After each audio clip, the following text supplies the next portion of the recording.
Kabanata 17, Hot. Sobrang sakit ng ulo ko pagising. Memories of last night were a blur when I woke up. My head won't stop throbbing as I tried my best to go to the bathroom. Naligo ako at medyo umayos ang pakiramdam. Masyado kasing mainit ang katawan ko kanina at siguro dahil na rin sa ininom. Excuse me, I'd like to go to the toilet. Sasamahan na kita. Si Rina ang nagpakita bigla sa utak ko. I jumped when I realized that part was a blur. Nangyari nga iyon at talagang lasing na ako na hindi ko na gaanong maalala. Kaunting mga alaala na lang ang dumalaw sa akin. So, I went to the toilet, right? Why can't I remember going to the toilet? Let me go! I turned off the shower when I remembered another fragment of memory. Si Iris, nasa club? Hindi ko maalala. Hindi ako sigurado. Hindi ko pa naman ma-text ang mga kasama ko dahil wala akong numero nila. I guess I can email Abel or Carol. Nagpatuloy ako sa araw. It was a bad hangover when I did my best to work out. Sweat is a good cure for hangover. Paano kaya ako umuwi rito? Habang nag-stretching, may bagong alaala ulit na pumasok sa utak ko. Iris was there? I remember him carrying me out of the club. What the hell? Natigilan ako ng ilang sandali bago ipinilig ang ulo ko. Bakit naman siya nandun? Anong gagawin niya sa club? Mambababae? I snorted and continued working out. Nasa gitna na ako ng mahirap na workout. Pawis na ako nang muntik na akong madapa dahil bumulusok ang mga alaala sa utak ko. Hoy Ares! Huwag kang feeling na susundin kita. Hindi na ako gaya ng dati na patay sa'yo. I liked you, so you're very wrong. It's sad. You're disappointing. My stupid sisters and your ex-fling wanted to get even. They used me. I let them use me. I groaned so loud and covered my eyes as if I could unsee it all. Sinubukan ko ring takpan ang tainga ko as if kaya na ang pigilan ang mga sinabi ko. It was just a dream, right? Nothing of that sort happened, right? He's in his office with Layla Young. Natigilan ako nang may naalala sa pangalan ng babaeng iyon. Hindi. Ngayon na natin pag-usapan. Nandito ka na rin naman. Bakit ba nandito ka? At nasaan si Layla Young? I have a project with Layla. Now, let's not talk about her. What project is it? And why do you have to talk to her in that restaurant yesterday? Oh yes, ang dami mo nga palang babae. Kaya ba't pa ako magtataka? Stop acting like you're jealous. Patuloy ang pagtabon ko sa mukha na para bang kaya kong takpan ang kahihiyan sa alaalang nagbabalik. Did that really happen? It was just a dream, right? Maniniwala na sana ako na panaginip lang iyon, kaya lang unti-unting bumalik sa akin ang buo. Kung paano ako pinagtatanong ni Rina ng mga below-the-belt questions at paano ako nairita sa kanya. Iyon ang dahilan kung bakit pinili kong umalis na muna sa lamesa namin pero natagpuan ako ni Aris. Bumuhos ang lahat sa akin hanggang sa nanlamig at nanginig ako sa nagawa. I confessed to him. Ano na kaya ang iniisip niya ngayon? He's out there plotting his revenge for me. I should do my best to deny my feelings para hindi siya magtagumpay. Pero ano tong nagawa ko ngayon? I need to be reassigned. I should go back to the Albascapes and have someone else attend my post. Isang linggo lang. Ano sasabihin ko kay Mami at bakit ako aalis doon? She won't question it if I strongly want it, right? Pero hindi ba mas kapani-paniwalang totoo nga ang inamin ko kung gagawin ko iyon? May ibang paraan pa ba para pabulaanan iyon? I didn't even sort my feelings out yet for him. I suppressed whatever it was because I know I shouldn't feel anything for him.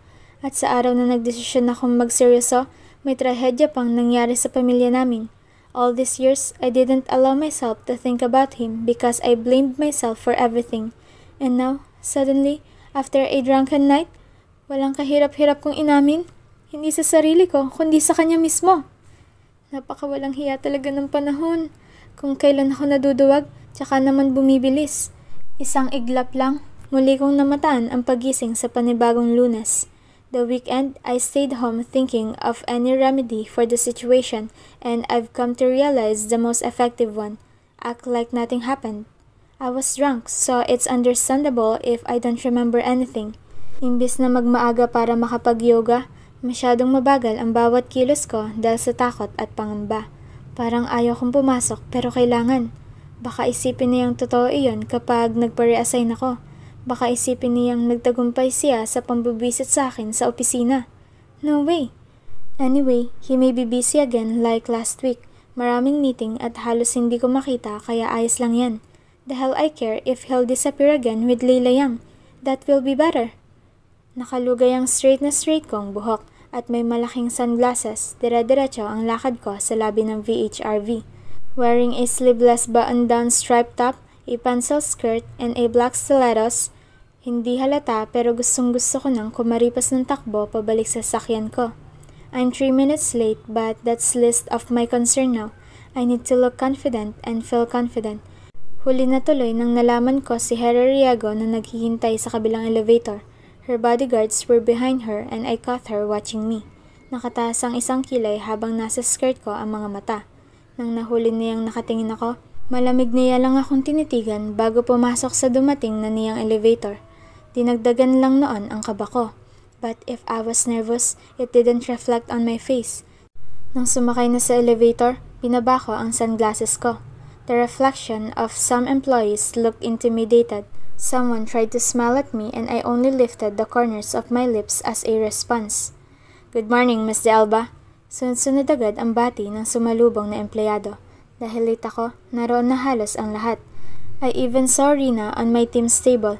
Nakatayo siya at tinatanaw akong dire-diretso ang lakad. Good morning, miss. Si Carol. Umuwi ka kaagad noong Friday. Yeah, I got tired. I said languidly like it's a normal occurrence. Good morning, Miss De Alba. Isa-isang bati ni na Abel. Morning, sabi ko at walang pag-aalinlangan na pumasok sa opisina ko.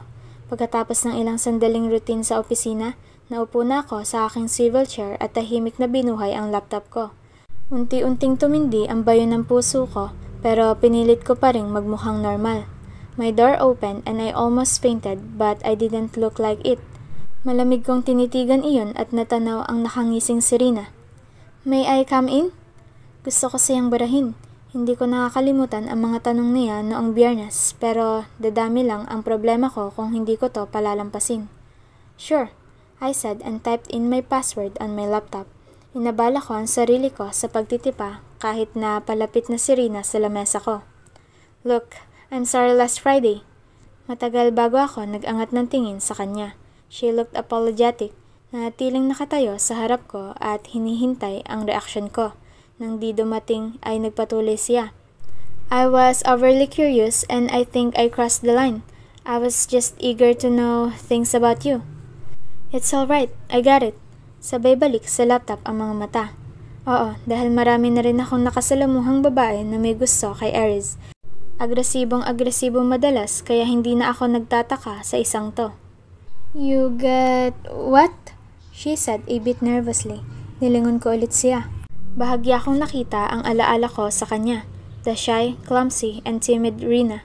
She looked nervous and about to throw up. Nagtaas ako ng kilay. Mas lalo siyang ninervyos. It's normal, I trailed off. It's normal what? Medyo nanginginig ang labi niya. Napapikit siya nang narinig naming bumukas ang pintuan. Muntik na akong mabuwal sa akin na uupuan pero alam kong hindi halata sa lamig ng tingin ko kay Aries. What the heck is he doing here? Nariyan na si Gerson at Amelia kaya bakit hindi sila ang utusan niya kung may kailangan siya sa opisina ko? Is it that important? I need to act like nothing happened.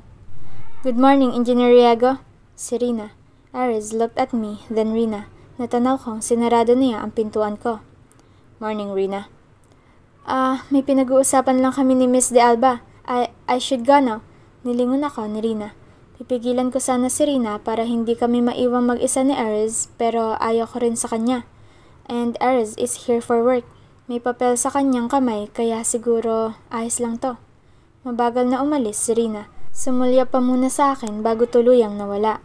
Nang naiwan kami ni Aries, nagpatuloy ako sa pagtitipa sa laptop kahit na dating report lang iyong chinecheck ko. Bigla akong nakaramdam ng init.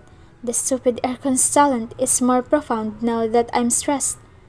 Yes, matagal bago ko siya tuluyang nilingon. Nakalapit na siya sa lamesa ko. Nilapag ang kaunting dokumento roon. Pinulot ko at formal na tiningnan. Hindi ko hinintay ang utos niya. Okay, I'll do this, I said in a dismissive tone. Nagtipa ulit ako sa laptop pero hindi siya umalis. Natili siyang nakatayo sa harap ko. I can smell his fresh shower scent and some shaving cream somewhere.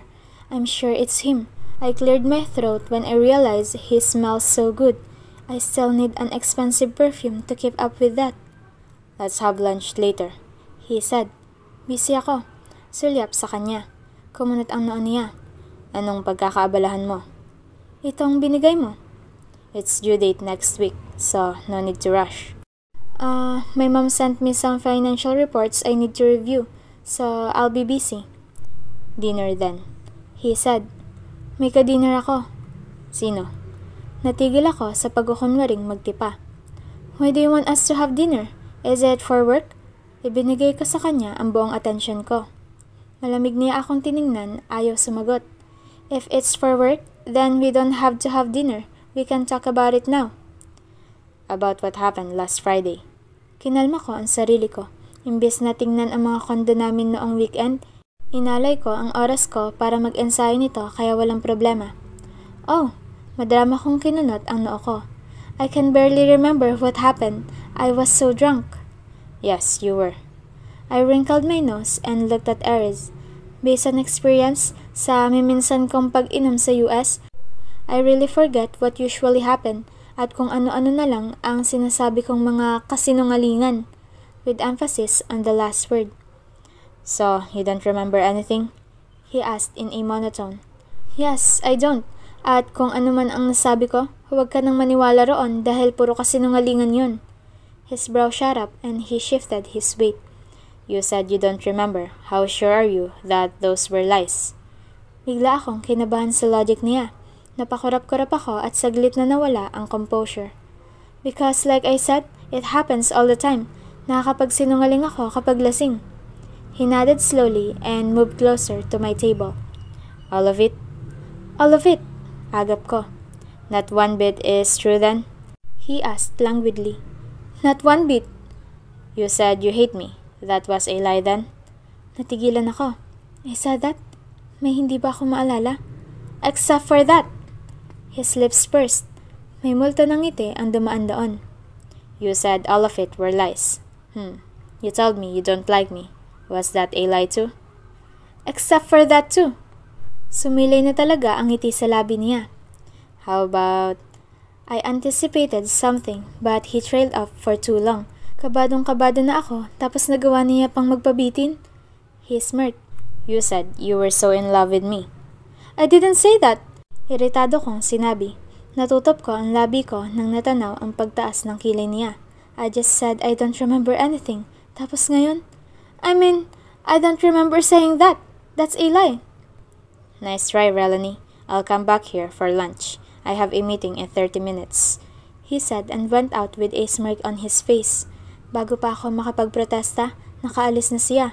Humikit ako ng mariin at halos suntukin ang sentido ko sa katangahang nagawa. I memorized everything and yet this is the result? Nagpasya ako na ipagpatuloy at manindigan sa naunang sinabi na wala talaga akong maalala. Wala na rin naman akong magagawa at hindi ko kayang bawiin iyon. I'll just act like I really don't know what I said. All of them were lies. Nahihirapan akong mag-concentrate sa mga sinend sa aking mga financial reports ng accounts clerk sa kumpanya namin. I even emailed mommy to ask her about the discrepancies because I couldn't think straight. Madali lang ang ibinigay na trabaho ni Aries at kaya ko iyong gawin ng half day. May palagay tuloy akong palusot niya lang iyon para lang makapasok sa opisina ko. How the hell do I stop what will happen this lunch? Bago pa ako makaisip ng paraan, kumatok na si Amelia at sumungaw galing sa labas. Miss De Alba, I was told that Engineer Riago will have his lunch here. Wala akong space eh. Agap ko. Sabay kaming lumingon ni Amelia sa two-seater na round dining table malapit sa cabinet ko. Walang anumang nakapatong sa lamesa at sising-sisi ako na hindi ko ipinatong ang yoga mat ko roon para makita niyang wala talagang lugar. The round table, miss. I sighed. I'm sorry, Miss De Alba. Napag-utusan lang po ako. Do you have any request for your meal? Umirap ako at umiling. I can take care of my own. Tumango si Amelia. Okay, miss. Medyo nag-aalinlangan pang umalis. Alas 11 pa lang, labas-pasok na si Amelia para sa pagkain ni Aries. Tinatanaw ko lang iyon habang nilalapag ang inumin. Patuloy ang pagpipirma ko sa ilang papel doon. His meeting is over, Miss De Alba, so parating na po si engineer. I sighed and nodded. Ah, he's here. Si Amelia nang nakita na palapit na si Aris. Nakabukas pa kasi ang pintuan ng opisina ko dahil sa mga nilalatag na pagkain. Pumasok agad si Aris. Nakatingin ako sa mga papel sa kandungan ko nang sinipat siya. Nagkatinginan kaming dalawa. Thank you, Amelia, he said politely. Nagtaas ako ng kilay at nagpatuloy sa ginagawa. He's removed his coat and is wearing his slacks and a white dress shirt. Akala ko didiretso na siya sa lamesa kung saan ang pagkain, pero suminghap siya at lumapit sa akin. Nagaanin langang umalis si Amelia. Medyo kuryoso ang tingin sa amin. Lunch? Aniya habang tinutupi ang long sleeve hanggang siko. Mauna ka na. No, we'll eat together. Sabay sulyap niya sa lamesa. Where's yours? Hindi ka nagsabi kay Amelia? Umiling ako. Bago makasagot ay biglang sumungaw si Abel. Napatalon pa siya ng kaunti nang natanaw si Aris kahit na alam kong alam ng lahat ng tao sa labas na pumasok nga siya rito sa opisina ko. Good noon, engineer. Hehe, pasensya na po. Excuse me. Miss De Alba, hinatid na po ang lunch mo. Nasa lobby. Okay, thanks Abel. Tumayo ako at bumaling si Aris sa akin, nakapamaywang. Someone is sending your lunch? I only glared at him and continued walking. Sabay-sabay ang angat ng ulo ng lahat ng nasa mga cubicle dahil sa paglabas ko. Nakita ko ang pag-angat muli ng ulo nila at nasisiguro kong lumabas din si Aris. I went to the lobby. Naroon na ang delivery boy ng meal plan ko. Pinirmahan ko ang received by. Kalagitnaan ng pirma ko, nasa tabi ko na si Aris at nakatingin sa papel. Who's this from? He asked me, but it was heard by everyone. Kinuha niya pa ang naka-plastic container kong pagkain. May post-it doon na, Have a nice day, galing sa meal plan ko. Hindi ako sumagot at hinayaan lang si Aris sa tanong niya. The delivery boy was hesitant to answer him and he seems relieved that I'm done signing it. Kinuha ko kay Aris ang mga plastic container. Lumakad ako pabalik sa opisina ko at kitang-kita ko ang sabay-sabay na sunod ng tingin ng mga taong naroon. Nilalapag ko sa lamesa ang 3 plastic container. Nakapasok na si Aris at dumiretso na rin sa lamesa. Kumuha ako ng kubyerto sa malapit. Akala ko, kukulitin niya ako pero tahimik siya. Naupo siya at tiningnan ang pagbubukas ko sa 3 container sa harap. Kung makatitig siya rito ay parang may kasalanan ang mga ito sa kanya. Naupo ako sa harap niya at uminom na ng tubig. That's it, he sighed. Matagal pa bago siya nagsimula. Kumain na agad ako para matapos na iyon. Ilang subo pa lang sa pagkain niya, tinuro niya na ang pagkain ko. Let me try. I glared at him but I let him have it. Marami yun at minsan hindi nagkakalahati ang nakain ko. May fruits pa kasi at first meal of the day ang diet kaya ganoon. Tiningnan ko siyang tinikman ang ulam. How was it? It's bland. Ngumusa ako. Masarap kaya? It's really bland. I can cook that dish better. Napasinghap ako at napairap. Here we go again with his arrogance. Sino ba nagbigay? Sinamangutan ko siya. Anong nagbigay? This is a meal plan. I subscribe to it. Napatingin siya sa pagkain at biglang gumaan ang mukha. Umiling ako at nagpatuloy sa pagkain. Patuloy naman ang pagkain niya sa ulam ko. Napasulyap tuloy ako sa ulam niya. I didn't expect this to be this normal. Nang napansin niyang nakatingin ako, siya na ang kumuha para sa akin. That's too much, I protested when I saw a big portion on mine. Nagkatinginan kaming dalawa. He sighed and sliced a small portion of my portion. Kinain niya iyon. Ngumusa ako dahil sa kilos niya. It's still too much. Ang liit ng kinuha mo. I protested more. His eyes narrowed. Eat it. You're still skin and bones. You didn't grow at all. Napaahon ako sa sinabi niya. May nakakainsultong kahulugan iyon para sa akin. For your information, I grew. Napasinghap siya. Tumingin sa akin na parang ayaw nang makipagtalo at nagpatuloy sa pagkain. Humigpit ang hawak ko sa kubyertos ko at gigil na tinusok ang bigay niyang ulam. You just don't see it. He chuckled a bit. Hindi ka talaga natatahimik, no, kapag hindi mo ako iniinsulto? Let's just eat, Relani. Aniya. Nagpupuyos dahil naaalala ang pangiinsulto niya noon sa akin. I remember him looking at my body and declaring that I was 14. It was one of the most humiliating thing for me. At tuwing naaalala ko na ang mga ex niya ay pare-parehong magaganda ang katawan, iyong malulunod siya sa dibdib, naiirita ako lalo. Nagpatuloy ako sa pagkain kahit naiirita sa kanya. Tuwing nagkakatinginan kami, matalim na tingin ang ipinupukol niya sa akin. Fine, you grew. Bawi niya nang nakitang siya na ang susunod na sasaksakin ko kapag hindi niya binawi iyon. A-bit. Umirap ako. Kaunti nga lang yan para sa'yo, kasi kakaiba ang gusto mo.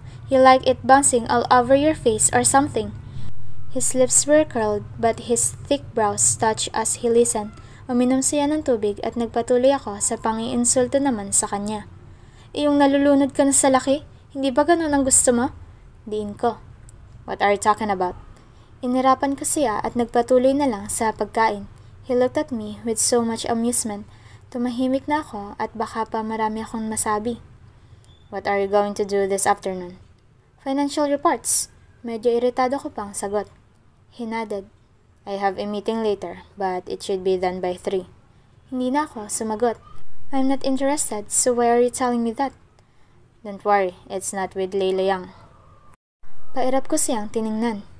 Anong pakialam ko kung kay Leila Yang nga? He smirked now, but he didn't say a word for a while. Nagpatuloy ako sa pagkain. She interviewed me for an article. Gusto niya sa restaurant kaya doon kami. She went to my office to shoot. Her team was with us the whole time. Tinapos ko ang pagkain na parang walang narinig galing sa kanya. He's very amused and every time I glare at him, I feel like he's smirking more. Natutuwa siya lalo tuwing naiirita ako. Siguro, iyon talaga ang pakay niya, ang gawing impyerno sa akin ang lahat ng to. Not to mention the already hell aircon. Ganoon ang ayos sa mga sumunod pang araw. Kung may meeting siya na nag-extend, mag-isa akong kumakain sa office pero bumibisita naman siya. Nagtatrabaho na ako minsan at saka pa lang siya kumakain doon.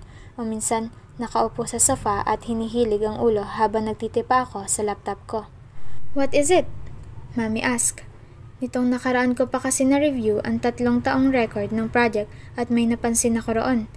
Hindi ko napigilan kaya personal ko nang itinanong ngayon. Tito Bernardo and Kuya Bernard are talking on the long table. Nilingon nila ako nang natanaw na pumasok. Dumiretso naman ako kay Mami, dala ang ilang papel na summary ng financial reports. Ma'am, about the thing I emailed you. Yes, what about it? May discrepancy kasi sa nakalagay at nakikita ko na masyadong maraming human and machine error on our part. Is this really normal? I thought the Riagos are behind the construction. It's a collaborative project, Relanie. You can't expect the Riagos to have it all. Tayo ang naunguna sa proyekto na iyan at tama naman ang mga nariyan. Normal yan sa construction. But, is it really normal? The residential project is short of 100 million. Mag-iisang taon pa. The high-rise needs 5 billion more and it's still 15%? Relanie, baguhan ka pa nga sa negosyong ito. Ganyan talaga, iha. Si Tito Bernardo na nakikinig pala. Si Kuya Bernard ay nakahalukip-kip sa likod ni Tito. If you check all the other projects, it's really like that. Tumahimik ako at naalala na bumili ng shares si Mami sa mga Larrazabal dahil bumagsak sila. Bumili rin siya ng stock sa isa pang realty corporation at marami kaming newly acquired shares ayon sa nabasa ko. I wonder if it's related? Maybe not. Hahayaan ba ni Mami na mabaliwala ang malaking project na ito dahil lang sa mga new assets? But, dito kong sinabi. Relanie, si Mami sabay buntong hininga. If the projects cost like this, sa 2 lang na to at marami pa tayong project na hindi pa tapos, and you're buying new assets, hindi ba parang hindi balanse? We should focus more in our income-generating projects compared to the undeveloped assets. They will be liabilities in the long run, and we won't have any more money to pay for it. Relanie, matagal ko nang ginagawa to, iha. You really take risks in the business. She smiled. Marami ka pang matututunan, anak. It's good that you're thinking critically now. The Riagos are considerate, Relanie. They know that it's hard in the business. Don't worry. Si Kuya Bernard, napabaling ako sa kanya. But like what you said, this is business. Hindi nila pwedeng i-consider na lang to at hayaan tayo. Is that what they think? Nasa meeting nyo? Si Kuya Bernard ulit. Umiling ako. Hindi naman, pero... Try to listen to your meetings, Relanie. I'm surprised until now, hindi ka pa nakakasali sa meetings. I have schedule. Wala pa naman, ma'am. Nasa opisina ako at nag-aayos ng reports. Hapon na at buong araw na nasa meeting si Aris, kaya hindi kami nagkasabay na kumain kanina. Miss De Alba, excuse me. Si Abel. I smiled. I thought it's Anjo. Pasok kayo. Sabi ko nang nakita ang mga lalaki sa team. Nitong nakaraan, tahimik sila at sina Joey. Nagmamasid lang at tinatanaw ako kapag lumalabas sa opisina. Ngayon lang ulit sila medyo sumigla. Hinihintay mo si Anjo, miss? Nag-offer kasi ulit siya na timplahan ako ng kape at yung tubig ko. Nasa pantry kaya akala ko sila na yung papasok. Ganun po ba? Sabay kamot ng ulo ni Abel at lapag ng ilang papel. 5 sila ngayon ang pumasok. Magpapacheck yata ng mga papel nila at magpapapirma. Upo muna kayo. Sabi ko sabay turo sa malayong sofa. Hindi na miss, ayos lang kami rito. Babasahin ko pa Makakapaghintay ba kayo? Tanong ko, medyo nahihiya. Oo naman. Tahimik silang nagkwentuhan sa harap ko. Komportable naman ako kahit paano. Tinawanan ko pa nang dahil sa boredom ni Abel ay nagwalis-walis pa siya sa opisina ko. Medyo mainit po pala sa opisina nyo, miss, no? Puno ng isa. Oo, sira yata ang aircon ko. Sabay tingin ko sa damit ko. Kaya nga pag nasa loob ako, hinuhubad ko ang coat ko. Naka-tube top lang kasi ako ngayon at itim na shorts ang ipinares ko, pares din iyon sa itim na coat, revealing my belly button a bit. I was corporate but also prepared for a shopping night with Lana. It's Friday and I looked forward to it all week. Tinanggihan ko pa si Joey nang nagyaya na mag-club dahil doon, tapos malalaman ko na bigla ulit na alis si Lana papuntang Batangas. Lana: Sorry, short notice tong alis ko. Nag-half day pa ako para mag-impake. Ako: Ilang araw ka ba roon? I prepared us a shopping day at bukas din. I reserved everything. Now, I'm going alone. Lana: I'm really sorry. Babawi ako. Ililibre kita pagbalik ko, pero fast food lang. I rolled my eyes at her text and let her be. Okay lang din naman, miss. Bagay sa'yo ang damit mo ngayon. I smiled. Thank you. Oh, wait. I have to read this. Sabi ko sabay baling ulit sa binabasa. Hindi ako nakapagpatuloy dahil pumasok na ang ilang taga-right wing, si Anjo at iyong kasama niyang nag-volunteer na kukuha ng kape at tubig ko. Nadagdagan pa ni na Joey dahil may pagkaing dala. Ang dami tuloy nila sa office ko. Wow, thank you! Nagagalak kong sabi nang nakita. Pumarta sina Abel para ipadaan sina Joey na may dalang snack at inumin para sa akin. Nagbiroan sila tungkol doon. May nagdala pala ng pagkain at nagyayaan pa sila na kumain sa pantry pero wala ni isang lumabas. They remained in my office even if it was hot. Nakatube ako pero bigla na akong pinagpawisan dahil sa init at sa dami nila roon. Hindi na nakapag-concentrate sa report, nakipagtawanan ako sa usapan nila. Nabaling lang ang mga mata ko nang pumasok bigla si Aris sa opisina ko. He surveyed the boy-infested room. Unti-unting natahimik ang mga bisita ko at huling narinig ko ay si Abel. Sabi ni Amelia hanggang alas 4 pa raw ang meeting. Good afternoon, engineer. Nagpasa lang po ng plan. Good afternoon, engineer. Good afternoon, engineer. Isa-isa silang bumati. Hindi nagsalita si Ares. Ang ilang biglang nagsialisan ay sinusundan niya ng tingin. Naghatid lang po ng kape, engineer. Paalam ng isa sa kanya. Relanie, masarap yan.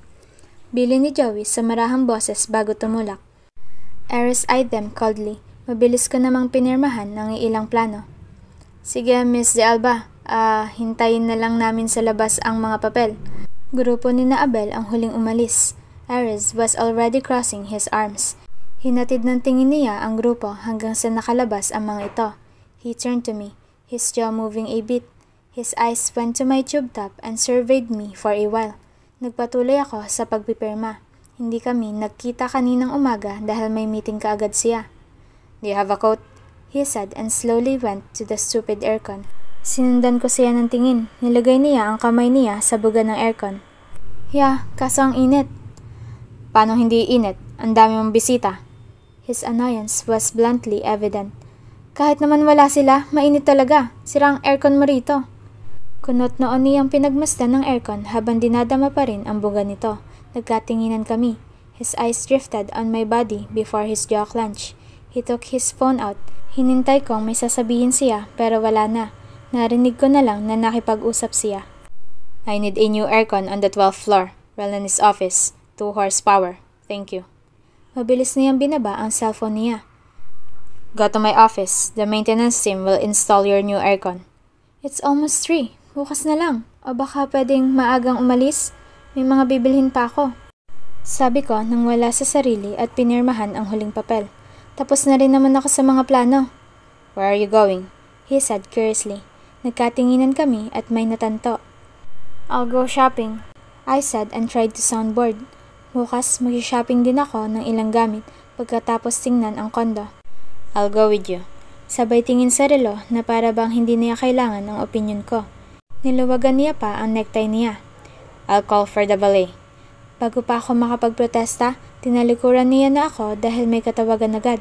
Namamangha kung gaano siya ka-control freak na tagalan tuloy ako bago makapag-react. Hey, I didn't agree yet and I have a car. Hindi niya ako nilingon. Abala pa sa tawag. Erez!